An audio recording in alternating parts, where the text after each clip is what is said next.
后来因为咧做风台，所以今仔日屏东县包括恒春在内，有6个乡镇停班停课。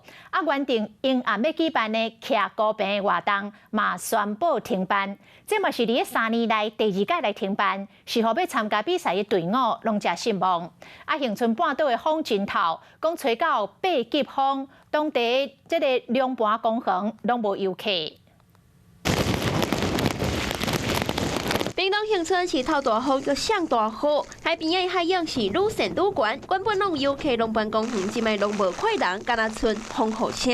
因为屏东恒春半岛现在风力达到9到10级，因此呢，今天30号是停止上班上课。对，因为阵风达到标准，今仔日恒春6个乡镇是停止上班上课。要毋过有韩国游客唔惊风雨，前往后壁后的风景区，要毋过去互风扫线挡掉咧，无法度行往海边啊。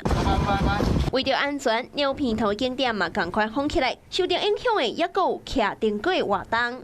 我们开始来拆的时候算是今天早上。活动现场布置好边架甲电锯，是一组一组拢徛得来。估计伫今仔日举办的徛电轨活动宣布停办。本来已经准备好势咧备战的队伍是真失望。等于是前面练习都前功尽弃，白费了。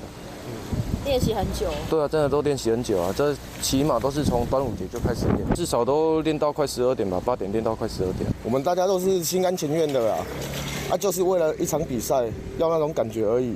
我们不是为了奖金，可是现在什么都没了，都白花了，都白费了。这回百年民俗活动当着风台来乱，嘛是自2001年因为防疫停办了后，3年来第2遍停办活动。